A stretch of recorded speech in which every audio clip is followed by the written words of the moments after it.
Good morning all of you. जैसा कि अपन ने पहले पढ़ चुके हैं legislation related to welfare, child welfare के बारे में, तो अपन ने पहले डिस्कस कर चुके हैं। तो अपन ने 3 लेजिस्लेशन डिस्कस कर चुके हैं। फर्स्ट वाला अपन द चिल्ड्रंस एक्ट 1960 वाला एक्ट अपन डिस्कस कर चुके हैं। दैन जुवेनाइल जस्टिस अपन डिस्कस कर चुके हैं। थर्ड वन अपन ने चाइल्ड लेबर एक्ट अपन डिस्कस कर चुके हैं। तो 3 अपन ने डिस्कस कर चुके हैं। चौथा अपन आज डिस्कस करने जा रहे हैं। जो फोर्थ है वो मैरिज से रिलेटेड एक्ट है, इसके बारे में अपन डिस्कस करेंगे। तो अपन देखते हैं फोर्थ वन क्या है। तो फोर्थ वन है the child marriage restricted act 1929। ये एक्ट, ये कानून बहुत इंपॉर्टेंट है क्योंकि कई जगह आपने देखा होगा, रूरल एरियाज़ के अंदर देखा होगा या कहीं बाहर कंट्री में देखा होगा, या आपने इंडिया के अंदर कहीं स्टेट के अंदर देखा होगा कि बाल विवाह हो जाता है। चिल्ड्रंस के बच्चों की शादी कर देते हैं। तो वो क्या बच्चे शादी करते हैं तो एक तरीके से ही क्या है, अपराध, एक तरीके से क्राइम है। ठीक है, क्यों है? क्योंकि अगर बच्चों की अगर शादी मिनिमम एज से अकॉर्डिंग नहीं करते हैं, अगर पहले कर देते हैं, तो वो क्या होता है कि एक तरीके से बाद में वो फ्यूचर उनका पता नहीं होता, वो क्या करना चाहते हैं, क्या नहीं करना चाहते हैं, क्या सोचते हैं, क्या नहीं सोचते हैं। सबकी आजकल की सोच बहुत अलग अलग होती है। तो एक तरीके से अपराध है क्योंकि बहुत नुकसान हो सकता है इससे। तो बच्चे अवेयर नहीं होते हैं कि शादी का मतलब क्या होता है उस टाइम पे, और उनका भाव कर दिया जाता है। तो ये एक तरीके से क्या है, गवर्नमेंट के थ्रू एक लॉ बना है, लेजिस्लेशन वगैरह रिस्ट्रिक्टेड है, 90 एक्ट बनाया हुआ है जो रिस्ट्रिक्टेड है कि अकॉर्डिंग अपन मिनिमम एज दे रखी है उन्होंने, उसके अकॉर्डिंग उसको मैरिज करना ज़रूरी है। अदरवाइज़ अगर मान लो कोई मिनिमम एज दे रखी, बाल विवाह उन्होंने कर दिया आपकी, बाल विवाह करने पर तो उनको कुछ भी पनिश दिया जा सकता है। तो उस एक्ट के बारे में अपन डिस्कस करेंगे। तो फर्स्टली अपन डिस्कस करते हैं the child marriage restricted act 1929 के अंदर कि this act was made to restrain child marriages. It extend to the whole of India except Jammu and Kashmir. मतलब है कि इसका मतलब ये है कि जो बाल विवाह है, जो चाइल्ड मैरिज है, सब जगह रिस्ट्रिक्टेड है पूरे इंडिया के अंदर। ओनली फॉर किसको छोड़कर, पूरे भारत के अंदर है, इसको छोड़कर जम्मू एंड कश्मीर को छोड़कर सब जगह पर चाइल्ड मैरिज रिस्ट्रिक्टेड है। मतलब वहाँ पर बाल विवाह नहीं हो सकता, अब बाल विवाह नहीं कराया जा सकता। ओनली फॉर किसको छोड़कर, जम्मू एंड कश्मीर को। क्योंकि मतलब हर भारत ने अपनी तरफ से एक रजिस्ट्रेशन लॉज बनाया हुआ है कि इसके अकॉर्डिंग शादी होनी चाहिए बच्चों की। उन्होंने जैसे अपने पहले पढ़ा था कि अपने बच्चों को चाइल्ड लेबर है, तो उन्होंने क्या किया, चाइल्ड लेबर के अंदर उन्होंने कुछ एक्ट बनाए थे। उन्होंने क्या बोलते हैं, ये वहाँ वर्क नहीं करना चाहिए। उन्होंने लॉज बनाने की बच्चों के लिए। क्यों? सबसे पहले फर्स्ट रिस्पॉन्सिबिलिटी अपने पढ़ा था, फर्स्ट जो रिस्पॉन्सिबिलिटी होती है वो गवर्नमेंट की होती है बच्चों के लिए। उसको न्यूट्रिशन प्रोवाइड कराना, उसको एजुकेशन प्रोवाइड कराना, उसका हेल्थ चेकअप करवाना, रिहेबिलिटेशन करना, सब गवर्नमेंट का हाथ में होता है। तो मैरिज भी एक तरीके से उनकी रिस्पॉन्सिबिलिटी है कि मिनिमम एज तक की बच्चों की मैरिज, मतलब जो मिनिमम एज है जब तक उनकी मैरिज नहीं होनी चाहिए, जब वो मैरिज के लायक ना हो जाए। तो ऑल इंडिया के अंदर रेस्ट्रिक्टेड है बाल विवाह, ओनली फॉर एक्सेप्ट किसको छोड़कर, जम्मू एंड कश्मीर को छोड़कर। नेक्स्ट बात करते हैं अपन इसके अंदर अकॉर्डिंग दिस एक्ट के अंदर बात करते हैं, child marriage is a marriage of a girl और boy not yet reach the minimum age of marriage stipulated in the law of the country in which the girl और boy residence. तो इसका मतलब ये है कि जो चाइल्ड जो मैरिज होती है, बाल विवाह जो बाल विवाह होता है, वो एक तरीके से मैरिज क्या होती है, वो हो जाती है एक तरीके से एक दूसरे से क्या कहते हैं ना, विवाहित हो जाते हैं, बंधन हो जाते हैं। तो चाइल्ड मैरिज है जो क्या है कि girl and boys not reach the minimum age of marriage. वो क्या करते हैं, जो लड़की है, जो लड़का है, तो वो क्या करते हैं उस देश के अंदर, उस कंट्री के अंदर, लॉ इन कंट्री के उस कंट्री के अंदर क्या होता है, मिनिमम एज तक वो क्या होता है, नहीं पहुंचते हैं। वो मिनिमम एज क्या होती है, मिनिमम एज होती है बॉयज़ की जो होती है वो 21 होती है, तो फीमेल की होती है वो 18 होती है। वहाँ तक की एज पे नहीं पहुँच पाते हैं लड़का और लड़की, तो ये बाल विवाह एक तरीके से क्या होता है, एक विवाहित हो जाता है। जो उस कई कंट्री, कई देशों के अंदर क्या होते हैं, कई लॉज है जो उनके अंदर वहाँ तक ये नहीं पहुँच पाते हैं, या वहाँ तक पहुँचना ज़रूरी है। The child means a person who is male has not completed 21 year of age and female has not completed 18 year of age. Child means अगर बच्चा, अगर उसे बोलते हैं जो मैरिज के अकॉर्डिंग अपन बात करें तो चाइल्ड उसे बोलते हैं जो मेल 21 ईयर से कंप्लीट नहीं हो जाता है और 18 ईयर से कंप्लीट नहीं हो जाता, उस कंडीशन में बच्चे होते हैं तो इनकी शादी नहीं करानी चाहिए। अगर बॉयज़ 18 ईयर से अबाउ नहीं, 18 ईयर तक कंप्लीट नहीं होता तो उनकी मैरिज नहीं करवानी है, और फीमेल 18 ईयर की कंप्लीट नहीं होता तो उनकी शादी नहीं, उनकी चाइल्ड मैरिज अगर इनसे पहले मैरिज करवा देते हैं वो एक तरीके से किसके अंदर आ जाते हैं, किसके अंदर आ जाते हैं, चाइल्ड मैरिज के अंदर, बाल विवाह के अंदर आते हैं। वो एक क्या है, अपराध है। ठीक है, समझ में आया। और अगर मान लो ऐसी कंडीशन हो जाती है कि अगर इसके फीचर्स क्या है, इसके फीचर्स ये है कि मैं आपको वैसे बता देता हूँ कि अगर कोई बच्चा, कोई मेल है जो 18 ईयर तो अबाउ है बट 21 ईयर से लेस है और वो मैरिज करना चाहता है, वो मैरिज करते हुए पाया गया तो उसको क्या होता है, पनिश मिलती है।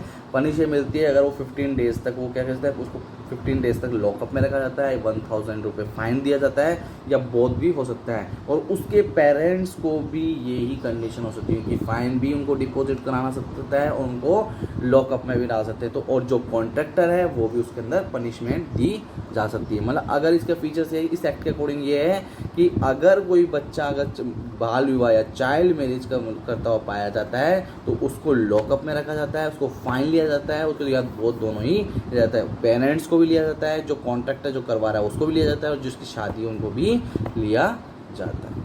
तो यही कंडीशन होती है कि इसके एक्ट के अकॉर्डिंग अगर ये करते हैं कानूनी अपराध है तो इसके अंदर ये एक्शन लिया जाता है। नेक्स्ट अपन बात करते हैं फिफ्थ जो लेजिस्लेशन है, अपन उसकी बात करते हैं education for all handicap children act 1975। ये अपन ने देखा था कि अपन last in rights of children या नेशनल पॉलिसीज़ के अंदर अपन ने देखा था कि हैंडीकैप चिल्ड्रंस हैं और या 14 ईयर वाली ईयर से जो बच्चे हैं उनको सभी को क्या कराना, एजुकेशन प्रोवाइड कराना। इसके बारे में अपन ऑलरेडी डिस्कस कर चुके हैं। तो अपन फिफ्थ मेंबर के बाद जो डिस्कस कर रहे हैं वो education for all handicap children act 1975। तो इसमें देखते हैं फर्स्टली अपन क्या बात करते हैं इसके अंदर। Education for all handicap children act 1975 में education for all handicap children act was pass in 1975। It is the has been revise and modified several time. जो एजुकेशन फॉर ऑल हैंडीकैप, जितने भी हैंडीकैप चिल्ड्रन हैं उनको education provide कराना, free education provide कराना, ये 1975 में ही पास हो गया था। But has been either revise and modified several time. ये कई समय से मॉडिफाई होता गया और रिवाइज होता हुआ चला गया। उसके अंदर क्या क्या हुआ देखिए, अपन देखते हैं। This act provide the main stream of education, practice of teaching handicap children and regular classroom with non handicap children to the fullest extent possible. This act का मतलब सबसे मेन स्ट्रीम है इस एक्ट के अंदर। This act provide for main stream जो है वो एजुकेशन प्रोवाइड करना है। इस एक्ट का मतलब यही है कि education for all handicap children act के अंदर सबसे मेन इंपॉर्टेंट ये एक्ट है या मेन स्ट्रीम ये है कि इसका फ्री एजुकेशन प्रोवाइड कराना सभी बच्चों को, प्रैक्टिस एंड टीचिंग, उनको प्रैक्टिस एंड टीचिंग कराना हैंडीकैप चिल्ड्रन को, एंड रेगुलर क्लास अटेंड कराना विद साथ में non handicap children to the full extend possible. अगर पॉसिबल होता है तो नॉन हैंडीकैप चिल्ड्रन भी ये ज्वाइन कर सकते हैं। ऐसा नहीं केवल हैंडीकैप चिल्ड्रन के लिए एक्ट बनाया, ऐसा कुछ नहीं है।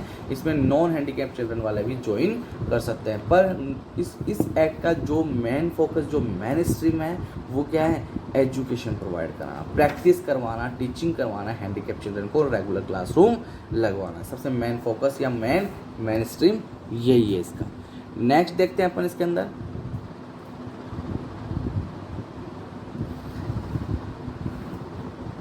Such children may have orthopedic, intellectual, emotional or visual difficulties or handicap associated with hearing or learning। तो इसका मतलब ये है कि जैसे इस हैंडीकैप चिल्ड्रन का मतलब यही है कि इसके अंदर जिस किसी के मतलब हाथ नहीं हो, किसी के पैर नहीं हो तो वो हैंडीकैप चिल्ड्रन। हैंडीकैप का मतलब ये है कि सभी बच्चे जिसमें ऑर्थोपेडिक की कंडीशन प्रॉब्लम हो, इंटेलेक्चुअल की प्रॉब्लम हो या इमोशनली प्रॉब्लम हो या विजुअल डिफिकल्टी प्रॉब्लम हो या handicap associate with the hearing and learning, उसको सुनने में या सीखने में, उसको देखने में, इमोशनली उसको डिस्टर्बेंस में या इंटेलेक्चुअल उसकी बहुत इंटेलिजेंसी में या ऑर्थोपेडिक किसी में भी प्रॉब्लम हो, वो सभी बच्चे इस इंक्लूड हो सकते हैं इस एक्ट के थ्रू। इस एक्ट में ये बताया कि हैंडीकैप चिल्ड्रन का यही मतलब बताया कि जितने भी बच्चे जो ये प्रॉब्लम से हो रहे हैं, भले उसको सुनने में हो या देखने में हो या लर्निंग सीखने में हो या इमोशनली हो या ऑर्थोपेडिक हो या इंटेलेक्चुअल, ये सभी बच्चे हैंडीकैप चिल्ड्रन को फ्री एजुकेशन प्रोवाइड की जाएगी। नेक्स्ट ये कि अपन ने देखा कि इसमें लिखा हुआ है the federal education for all handicap children act 1975 state that all handicap children are entitled and free and appropriate education at least restricted environment। इसका मतलब ये है कि जो फेडरल एजुकेशन जो है वो ये कहती है कि all handicap children act all handicap children act के अकॉर्डिंग जो फेडरल एजुकेशन को कहती है कि जितने भी हैंडीकैप चिल्ड्रन हैं एक्ट के अकॉर्डिंग 1975 जो डिसाइड किया गया था उसके अकॉर्डिंग जितने भी all handicap children are entitled free and appropriate education, जो भी एजुकेशन प्रोवाइड कर रही है, जो भी एजुकेशन प्रोवाइड करती है वो एक तरीके से free and appropriate education. Appropriate education का मतलब ये है कि वो क्या करे, एक उपयुक्त शिक्षा जिसे बोलते हैं कि जो उसे अप्रोप्रिएट शिक्षा मिलनी चाहिए वो एटलीस्ट रेस्ट्रिक्टिव इन्वायरमेंट, जो स्वतंत्र वातावरण, रेस्ट्रिक्टिव इन्वायरमेंट बहुत अच्छा है, एटलीस्ट रेस्ट्रिक्टिव इन्वायरमेंट प्रतिबंधित वातावरण जो उसे वो क्या क्या कंट्रोल कर सके, ऐसा इन्वायरमेंट मिले जहाँ पर वो free education and appropriate education वो क्या कर सके, प्रोवाइड कर सके। उनको एक तरीके से रेस्ट्रिक्टेड इन्वायरमेंट में रखना चाहिए, एटलीस्ट जो है वो प्रॉपरली वो फोकस कर सके। जो फेडरल एजुकेशन कहती है कि जितने भी ऑल हैंडीकैप चिल्ड्रन हैं उन हैंडीकैप चिल्ड्रन को जो फ्री एजुकेशन या अप्रोप्रिएट एजुकेशन प्रोवाइड करा रहे हैं तो एक तरीके से उनको एटलीस्ट उनको क्या होना चाहिए, रेस्ट्रिक्टिव इन्वायरमेंट प्रोवाइड होना ज़रूरी है वो शिक्षक के, क्योंकि वो इस एजुकेशन के लिए क्या है, वो एक तरीके से एंटरटेन है, मतलब एक तरीके से हकदार हो, इसलिए उनको क्या करें, ये प्रॉपरली एजुकेशन प्रोवाइड करने के लिए उनको चाहिए पूरी फैसिलिटी प्रोवाइड कराना ज़रूरी है। तो अपन ने देखा कि अपन ने आज देखा कि दो देखे हैं अपन ने कंप्लीट। एक तो देखा है अपन ने चाइल्ड मैरिज रिस्ट्रिक्टेड एक्ट, इसके अंदर बताया कि मिनिमम एज क्या होनी चाहिए बच्चों की, गर्ल्स की क्या एज होनी चाहिए और बॉयज़ की क्या एज होनी चाहिए। नेक्स्ट अपन ने देखा कि education for all handicap childrens के बारे में देखा, जितने भी हैंडीकैप चिल्ड्रंस वाले बच्चे हैं उनको एजुकेशन प्रोवाइड कराना, जो 1975 में अंदर पहले से ये डिक्लेयर हो चुका था। और मेन जो फोकस होता है इनको एजुकेशन प्रोवाइड कराना, और हैंडीकैप से बच्चे कोई भी हो सकते हैं इसके अंदर, नॉन हैंडीकैप स्टूडेंट भी, चिल्ड्रंस भी एक्ट भी इसके अंदर ऐड हो सकते हैं। तो आपके 5 लेजिस्लेशन कंप्लीट हो चुके हैं मेरी तरफ से। तो आपकी कल लास्ट लेजिस्लेशन अपन कंप्लीट कराएंगे। वैसे तो टोटल 10 होते हैं, मैं आपको नाम लिखवा दूंगा उनके जो नेक्स्ट और legislation related to child welfare के जो रेस्ट वाले हैं वो मैं लिखवा दूंगा, उनके बारे में आप खुद अपने सर्च करिए, उनके बारे में लिखिए। तो मेरी तरफ से ये आज का टॉपिक कंप्लीट होता है। कल अपन डिस्कस करेंगे child abuse prevention and treatment के बारे में। Thank you so much, have a great day.